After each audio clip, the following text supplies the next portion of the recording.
What is up, Ravens flock?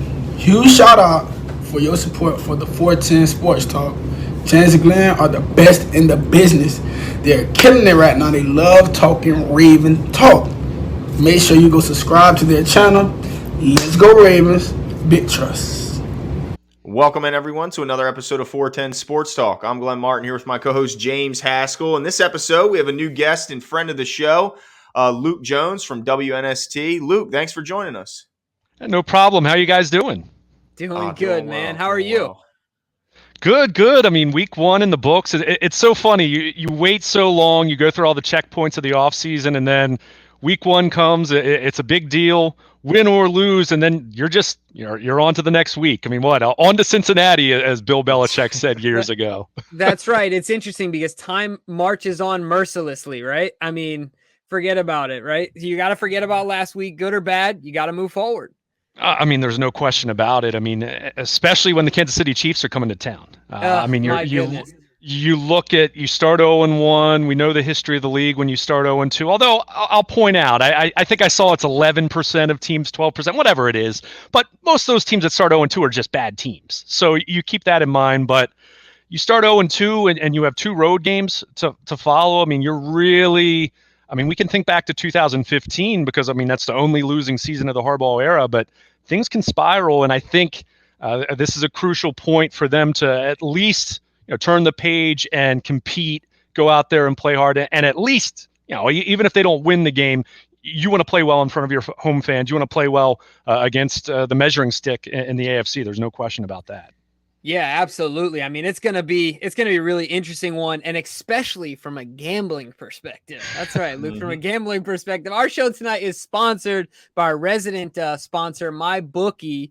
MyBookie.ag makes it really simple. It's always the right play. You bet, you win, they pay. Really cool. It's really that simple. The really cool thing about MyBookie right now, in partnership with us, your first deposit will be matched up to $1,000 for entering 3 numbers, Glenn. 410. Our promo code 410 is all you got to enter to match your first deposit up to $1,000. So look, if you don't do it, you're missing out on $1,000. That's the way I see it at the end of the day. So it'll be interesting to see how people bet this game. But certainly last week didn't make it any easier. But go check out mybookie.ag. But one of the things we got to ask you here, Luke, I want to kind of take a step back because we just recently had a guy on from the Chiefs Wire to talk about moving forward, and moving forward obviously is what the Ravens have to do. But this is really my question and something that I'm struggling with. I'm trying to figure out what the Ravens, and I'd like to know your thoughts, what the Ravens can do. Like, we saw problems on the field, but I feel like a lot of them were manifested themselves based on injuries. And so what can they do with the guys they have available? Like, what are the improvements they can make? What are the problems they can solve based on what you saw out there?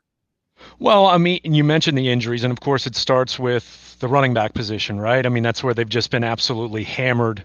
I mean, it's crazy to lose that many running backs. It's unusual even over the course of a full season, but to have that happen right before the start of the season. I mean, I think if you're Greg Roman, you're really trying to kind of feel your way through this. It's not just, how are you going to replace J.K. Dobbins? I think he's someone who had Pro Bowl potential.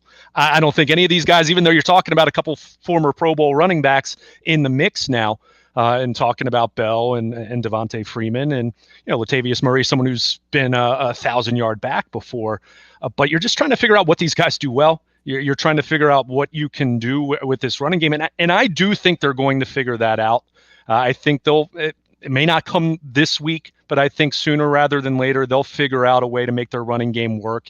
It may not be the record-setting 2 years ago type running game. As I wrote and as I said from the moment J.K. Dobbins went down, I think that hurt their upside in terms of this running game being truly special beyond Lamar Jackson, who we know is the anchor, the foundation of why this running game has been so great over the last few years. So I think they'll figure that out. But looking at the offense in its totality, they have to get better play at offensive tackle. I mean, Alejandro Villanueva was just absolutely abysmal on Monday night. And I know there's clearly an acknowledgement that Ronnie Stanley might not have been back to pre-injury form just yet. he wasn't much better, if we're being honest. I mean, just seeing what Yannick Ngakoue did to him, what Max Crosby did to Villanueva. So much of this has to start with you need better play from those two. And you're hoping with Stanley, even though he's on the injury report this week. So that's something you have to keep an eye on as we get closer to Sunday night. But you're hoping two veteran guys, acknowledging that this entire offensive line didn't have a chance to practice a ton together in the preseason. You're hoping there's improvement there as they go on. Again, doesn't mean it's going to be night and day improvement, but you're hoping at least gradual improvement because, we saw it. I think so many people want to point at Lamar Jackson and look, it's the quarterback. That happens whenever a team loses. They're going to point to the quarterback first. And the fumbles were inexcusable, but he was under duress over 50% of the time. I think the next gen stats actually had his pressure rate comparable to what Patrick Mahomes faced in the Super Bowl, which everyone was talking about. So, it really begins with that. The running backs in the short term, they're figuring that out. They're going to feel their way through that. Although I think Tyson Williams was encouraging what we saw from him, but there's just a lot that goes into that as far as what's going to work well. The mesh point with the ball handling and ball security, that's a big part of it. But I think they'll get there with that. It might take a few more weeks, but really, if this offense is going to click and go to another level, specifically talking about the passing game, as we talked about all offseason, if you're a Ravens fan, they need better protection because what we saw on Monday night, that wasn't nearly good enough. And let's face it, we're not talking about a Raiders defense that was exactly a juggernaut last year. Certainly. Yeah, definitely impressive from a pass rush standpoint. For the Raiders, my biggest thing is with Big Al. If he doesn't improve himself, there is really no other options. With Tyree Phillips, he was the obvious option they may have turned to if they felt the need. Then he goes down with the injury. So right now, man, if either one of those bookends, as bad as they were, if either one go down, I don't know who's going to go in. I guess Macari's going to go in since he's the ultimate Swiss Army knife. But that could get really, really ugly. So hopefully those guys improve. But it'd be nice to see them at practice so they can do so.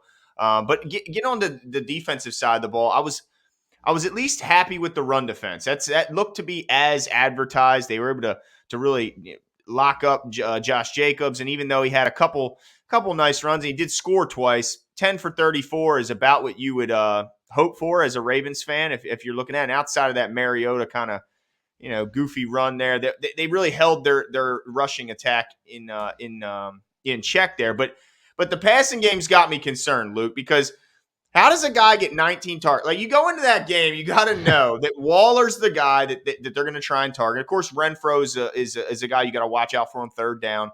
But you had to know that Waller was a big part of their game plan. How does a guy get 19 targets and stack up 10 receptions? I mean, does this make you more concerned going into a matchup with a guy like Travis Kelce? Yeah, it has to. Specifically talking about Kelce and talking about Waller, throw George Kittle into that conversation when he's healthy. These are elite players. These are players that not every team has. Even as much as you love Mark Andrews here in Baltimore, and the Ravens clearly do because they just gave him a $56 million extension, he's not going to be that game wrecker in the same way. One, because the Ravens don't throw the ball that frequently, but these are special players. Darren Waller, we know his story. We know he was here in Baltimore way back when. But you're right, and I think that's why you kind of look at where the state of the secondary. My concern when Marcus Peters went down, not that Marcus Peters was going to be locking down Darren Waller, but I think it just hurt them from a versatility standpoint because even though we did see Marlon Humphrey on occasion match up there and they slid him into the nickel as he did the last couple of years, now you're having Anthony Averett and Chris Westry on the outside as opposed to at least having Peters on one side, and then you feel good about one of those guys being on the opposite side. So I think that hurt. I think Jimmy Smith, when he's healthy, and that's been the story of his career, unfortunately, I think he's someone who, we've seen them use him to match up against a stud tight end, especially now since he's not a starting outside corner anymore. So we'll see about him. But it is really a case where those guys are going to get theirs, but it's really, you have to make sure they don't wreck the game. Yeah. And what's crazy about it, you mentioned all those targets. Think about some of the misfires they still had. That could have been way worse than it actually was. The Ravens did a nice job early I think he had one catch for 13 yards on his first 7 targets, and they did a nice job dropping some underneath coverage and really made it difficult for Carr to try to fit it into a window. But that went away, and that's where you do give John Gruden a little bit of credit as a play caller.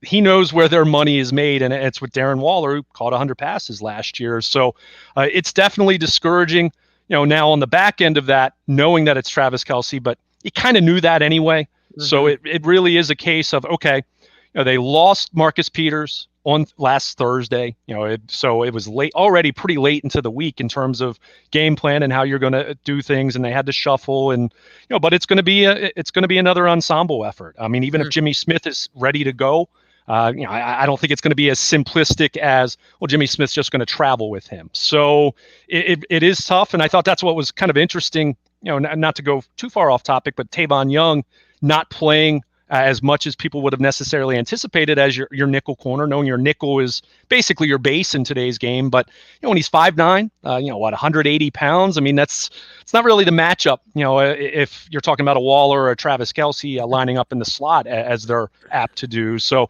it is going to be very interesting to see how they approach it. And I don't know if they're going to have a great answer for it, but it is a case of, as you mentioned, you can't let it be going over 100 yards, catching a touchdown, and just completely wrecking the game. Because if it is, then it's going to be another long night against the Kansas City Chiefs. Yeah, certainly. And you're making me nervous here, Luke. but one of the things I want to ask about, we talked about coverage, and Glenn talked about the pass or the run defense.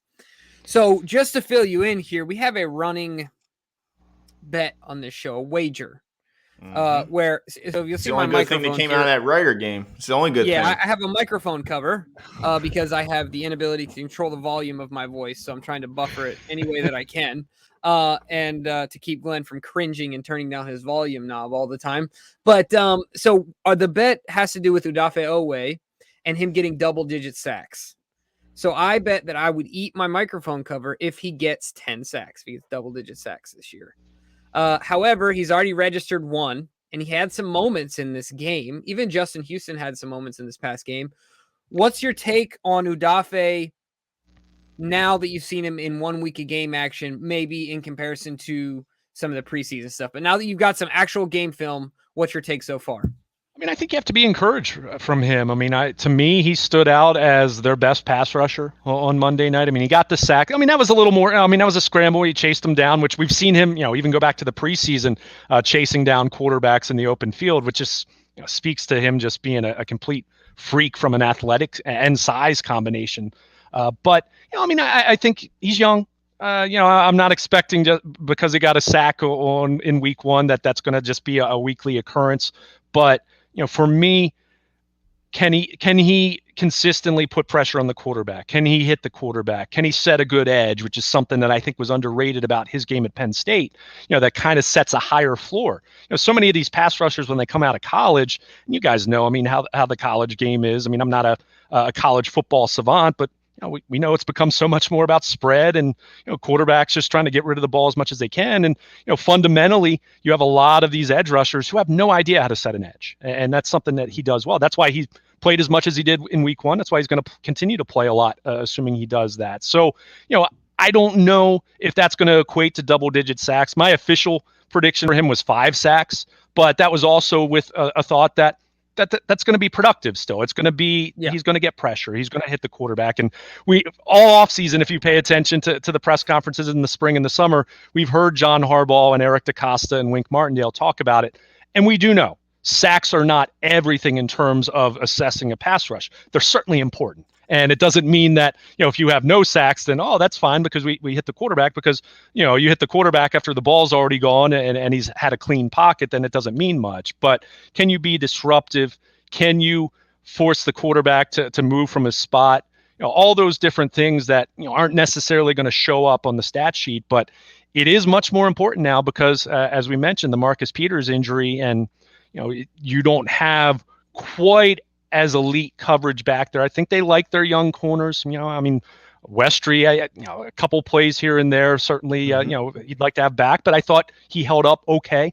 I think Anthony Averett, health has been something that's held him back in the past. Now he's got an opportunity to play because he knows Marcus Peters isn't coming back this year.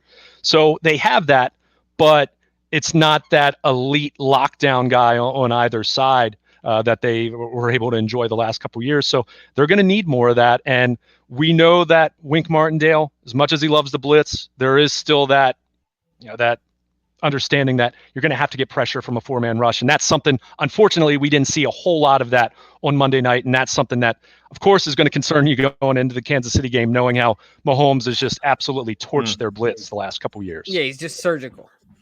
Yeah, and I think this game and really this season is probably going to require the best coaching job that we've seen yet out of all these coaches. Because, Wink Martindale, we love the aggressiveness. We love the fact that he has this system. He has this style of play, and he's going to run it. And no matter what you say or what you show us, he's going to bring the heat and put his guys on islands. But my only thing is, does he have the horses back there that can now pull up that back end and sustain it if they don't get that immediate pressure and if there's time? Because that was my concern. They were bringing a bunch of guys, but we didn't see a bunch of immediate pressure. They were able to hold it just long enough to where Derek Carr was able to get rid of the ball and get it out to his receivers. And then the same offensively. I mean, we heard all offseason they were they were going to try and make some major overhaul changes to the passing scheme and the passing game. Then the injuries hit, and it's like, how do you work on it when all your guys are missing practice? And it looks like it kind of looks how you'd expect a team hasn't, as my dog just boots the door open.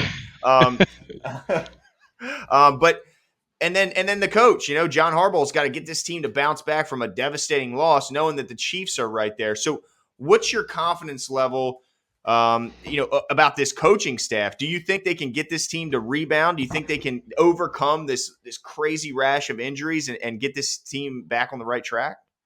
I mean, I think they can. I'm not saying that's necessarily going to be Sunday night, but I think they can. I think there's still a lot of talent on this football team. There's still a lot going for this football team that while you look at, losing a Dobbins, losing a Marcus Peters, losing some of their depth that they've lost. I'll even throw LJ Ford into that mix as far as you have two really young inside linebackers and how he was kind of a calming presence in that, rotation where they like to play four different guys in sub packages. But, I think, the passing game is going to be a big question. I wasn't expecting a passing game that was firing on all cylinders in week one.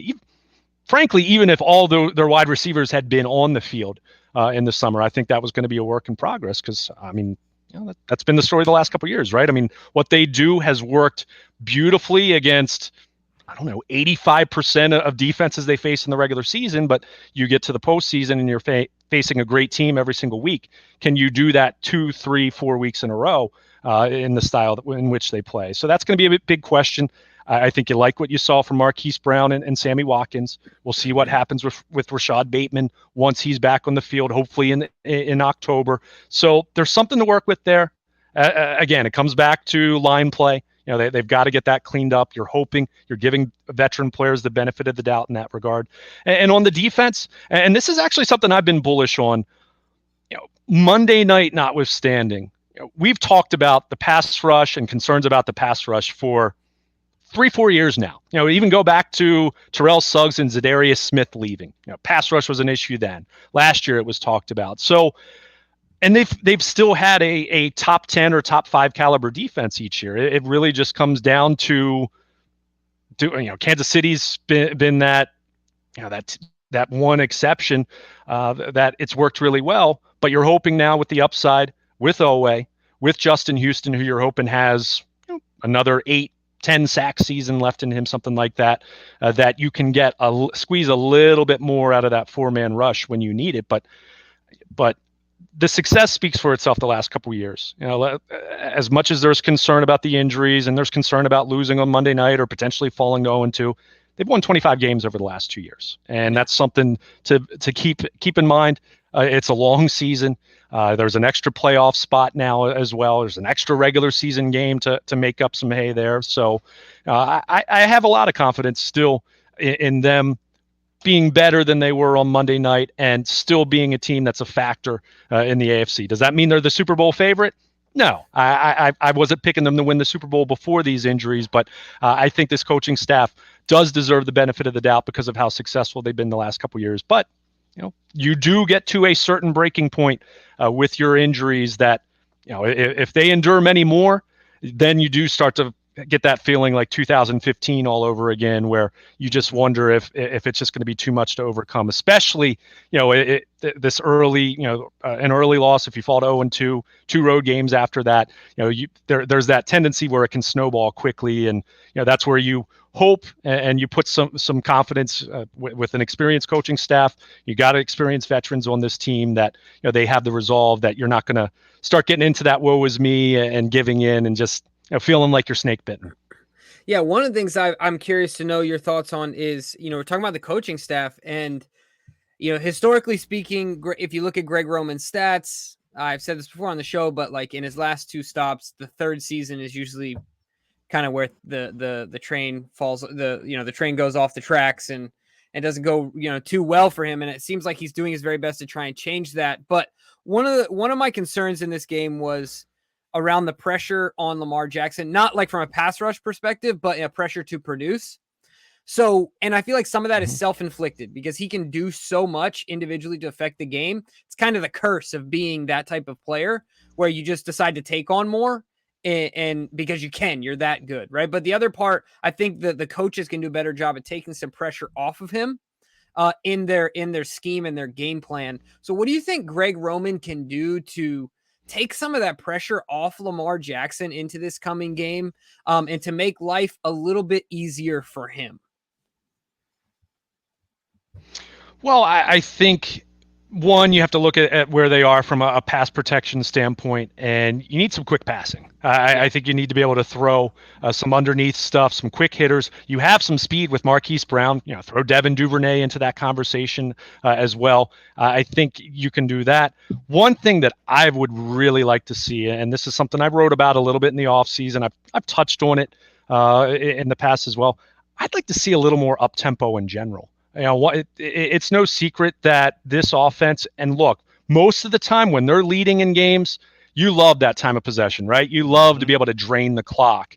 But I also think there are some times where I'd like to see them go a little more up tempo. Doesn't necessarily even have to be a straight no huddle, but I think last year in situation neutral type situations, I want to say they were 30th or 31st in pace, maybe 32nd. I mean, they were right at the bottom of the league. And I'm not saying you can't play that way ever. I'm not saying that at all, but I think that's something you could do. And it would even negate some of your concerns from a pass protection standpoint. And, you can even take advantage of a defense not substituting. And that might give you some advantages, whether it's a Mark Andrews, whether it's, Marquise Brown lining up in the slot, whatever you're trying to do. So I don't think it's, I think it's very clear, they're not going to completely go to a pass heavy type offense. I don't think that's Lamar Jackson as a passer.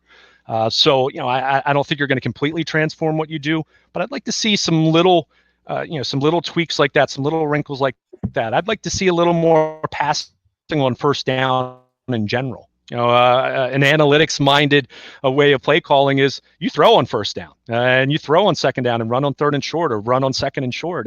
I think those are some things they could try to do to just try to get him in a little more of a rhythm, get the ball out quickly.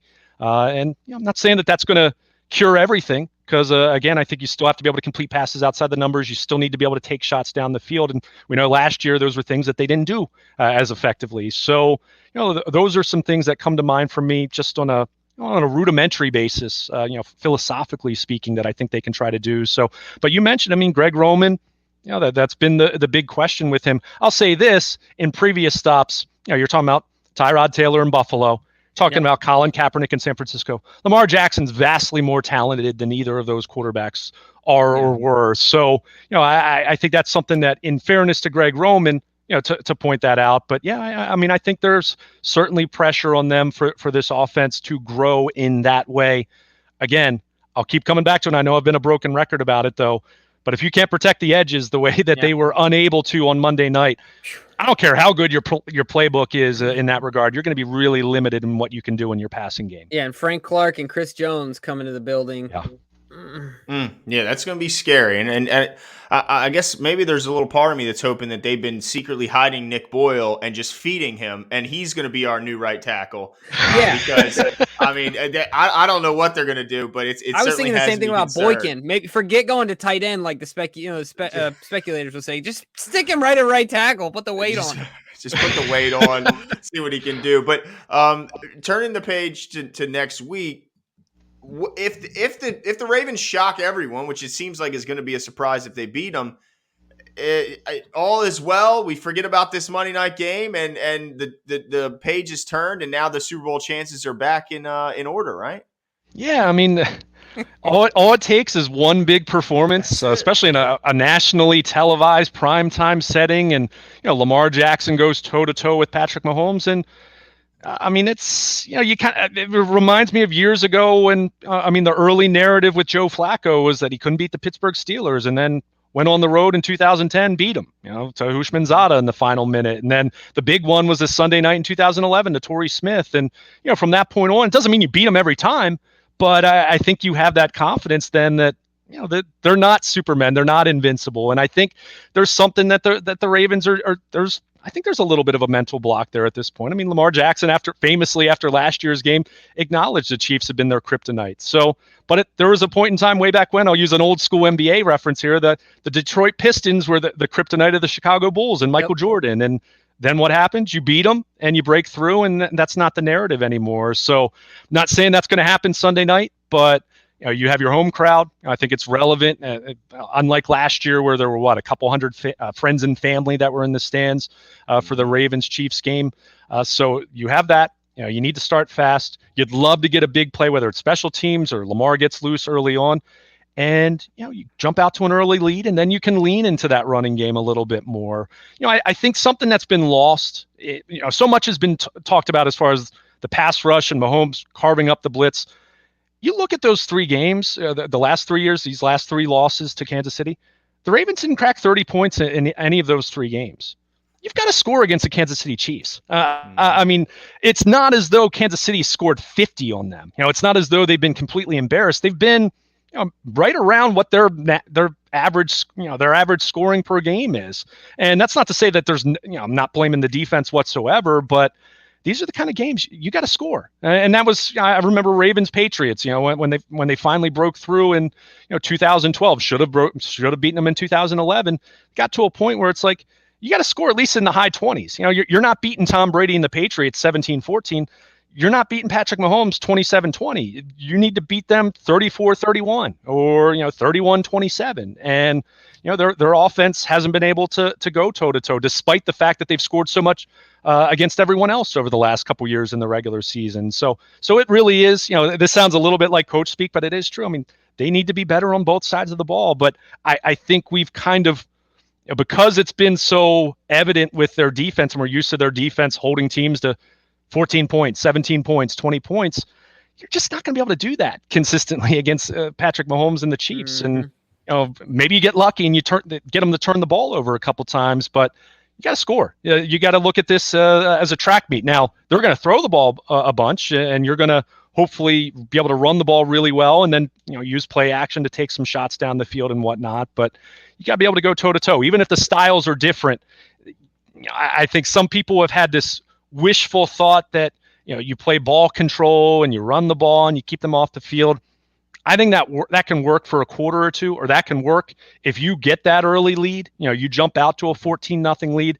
But even with that, you've got to, you can't settle for field goals. You can't have drives that fizzle at midfield, or you're going to see it. Even what we saw it 2 years ago, they pinned Kansas City deep, and I think it was Hardman caught a real long touchdown in that game. So it's not about field position or time of possession or running the ball. Those things can matter, but ultimately you got to score touchdowns against them and hope that you'll get a couple stops over the course of the game to give yourself a chance to win.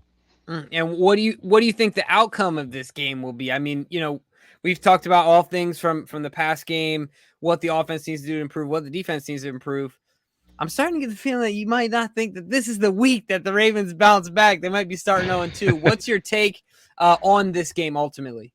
Yeah, I mean, I won't give you my score. I'll tell everyone to go to BaltimorePositive.com. I'll have my 5 predictions for Sunday night. But I'm not going to lie, and I would have said this. I'm not sure if the Ravens had won 60-0 on Monday night against the Raiders that I'd be picking them against Kansas City at this point. It's almost, you get to a point where you've seen that same movie over and over where it's like, prove it to me. I mean, they can. I'm not going to sit here and say they can't win. I mean, playing in Baltimore, and we've seen Kansas City, even though it hasn't happened against the Ravens, we've seen the Chiefs sleepwalk through 2.5 quarters, 3 quarters, and then turn it on. If that happens, then I like their chances because of the way they can run the ball and Lamar Jackson doing what he does best and all of that. But, I think if you're not going to have that scenario, then I think it feels a lot like it has the last couple of years where, maybe even look at 2 years ago where, they competed, they were in it, but you just feel like you're a step and a half behind the whole time. And that's where I kind of feel like they're going to be on Sunday night, unfortunately, because of, the main issues. I don't think Lamar Jackson's going to fumble the ball twice. People can point to that. You can point to some other things that went wrong in Sunday night's game, but the two big concerns that I wrote about and the big takeaways were the offensive line and the pass rush, whether not getting there with the blitz or with a 4-man rush. We know how Patrick Mahomes operates, and if you can't do what Tampa Bay did in the Super Bowl, and maybe it was only because 4/5 of their offensive line was gone at that point. Maybe the Buccaneers were just, it was the right place, right time, right moment for them. But, if you can't make Patrick Mahomes uncomfortable with a 4-man rush, we've seen that movie over and over, and we didn't see enough against Derek Carr and an offensive line that's not exactly considered to be one of the best in the league on Monday night. So it's difficult for me to sit here and objectively and say that they're going to be able to do that. But it's certainly not going to sit here and say the Ravens don't have a chance or anything like that. I think they have to start fast and jump out to a lead. And at that point, you have to keep your foot on the accelerator, which, I think they struggled with a little bit on Monday night, even jumping out 14-0. But, their offense kind of fizzling at some points, especially in the second half. I got to ask one more question here, and this is for Glenn. We're going to this game, and we got to know, how do you feel about booing Orlando Brown Jr.? I mean, I'm not big on booing players in general. I think, look, I mean, Zeus is, his story's so great with his father, and I mean, hearing him talk about going to games when he was a kid, and while I think his desire to be a left tackle certainly had a little more green involved in it from a long-term perspective, I'm not, I know he's downplayed that. I don't buy that. But I mean, he was a left tackle at Oklahoma. I think there's truth and merit to that. From what I understand, he was nothing but professional in how he approached Eric DeCosta and the organization about this. I'll say this. No one put a gun to the Ravens' head and said they had to sign Alejandro Villanueva, that he had to be their option, right, if that's what fans are upset about. My concern with that trade all along was I understood it from a long-term value standpoint. And look, I mean, Odafe always looking like a nice player already. And if he blossoms into a Pro Bowl player, then great. But my concern was sacrificing too much value in 2021 when this, I hate saying the window because I don't think the window closes after this year, but let's just say it becomes more difficult from a cap standpoint as you get deeper into this and more of your young guys are getting paid. So there's frustration there, but I think Orlando Brown, not saying fans have to give him a standing ovation, but I'm not one to boo someone unless you're talking about someone who has quite questionable character off the field or some kind of scenario like that. Sure. All right. Well, I'm be drinking some tea this week, Luke, because I'm warming up the Boo Birds. I don't like how he burned his trade value on the way out by turning to Twitter. If he would have just kept it behind the scenes, that's a different story. But you don't turn to Twitter and put in all caps, I'm a left tackle. But look, Jimmy, quit opening the window because I can't resist. You're about to get me started on Big O. But I promise you this, I'm going to be screaming and I'm going to be booing some Big O when I'm in the building at the bank. But Luke, thanks so much for coming on with us, giving us some time. We certainly appreciate it. Let the folks know where they can find you and what you're working on. Absolutely. I encourage everyone to follow us on Twitter at WNST. You can follow me personally at Baltimore Luke and check out all my work at BaltimorePositive.com. Awesome. Thanks again. Have a great evening. No problem, guys. Glad to do it.